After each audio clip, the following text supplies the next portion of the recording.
La bête humaine, tu la tiens dans ta main. La bête humaine, c'est toi, elle t'appartient. Voilà encore une belle histoire d'amour entre l'homme et la machine que nous allons vous conter.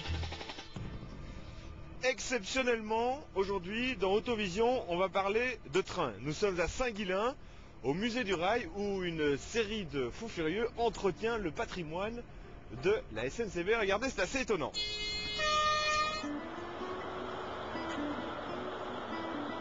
Aussi bizarre que cela puisse paraître, en Belgique, il n'existe pas de musée des chemins de fer national.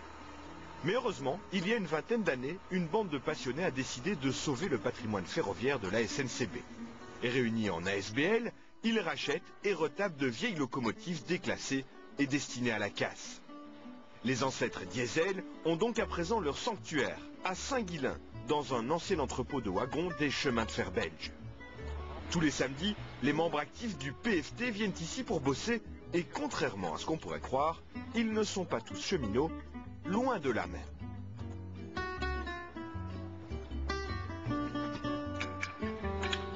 Je suis professeur dans l'enseignement secondaire. Comme membre de l'association que j'ai découverte il y a un peu plus d'une dizaine d'années, je viens bénévolement tous les samedis donner un coup de main, comme tous mes copains ici, cheminots ou non cheminots, nous sommes tous bénévoles.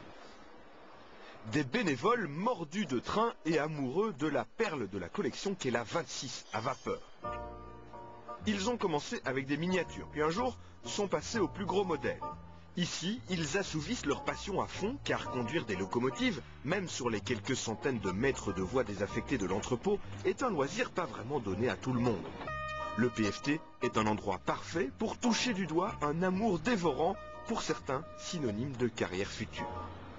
Conducteur de train, j'aimerais bien faire mon métier.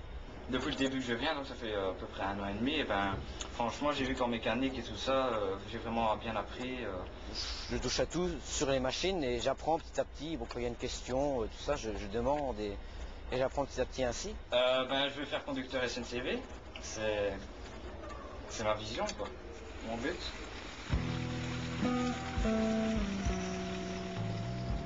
Et grâce au travail de tous ces bénévoles, voici le résultat d'une restauration. Lorsqu'elle est arrivée au PFT, cette loco de type 70 n'était pas loin de l'état de celle-ci.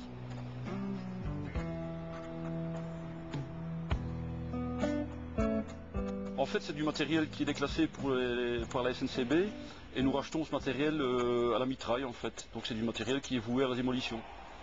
Donc ça se rachète au kilo? Au kilo, tout à fait. Enfin, ça fait beaucoup de kilos. Hein. Une diesel, ça peut aller jusqu'à 117 tonnes. Et ça fait entre 20 et 25 000 euros quoi, pour l'achat. Et pour financer tout cela, le PFT organise chaque année des sorties touristiques en Belgique avec des convois anciens ou encore des excursions sur la ligne 128.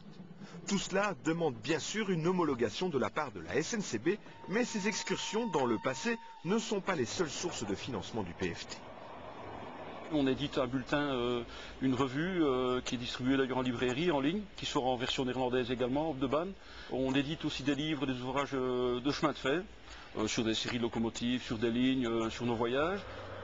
Mais bien sûr, avant toute chose, c'est l'énergie de tous ces passionnés qui permet au patrimoine ferroviaire belge de ne pas terminer à la décharge. Et bien sûr, toutes les bonnes volontés sont les bienvenues.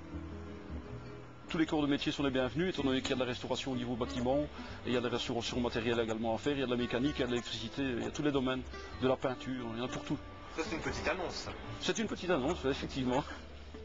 Si cela vous intéresse, ainsi que les dates des journées portes ouvertes au PFT, une adresse email www.pfttsp.be.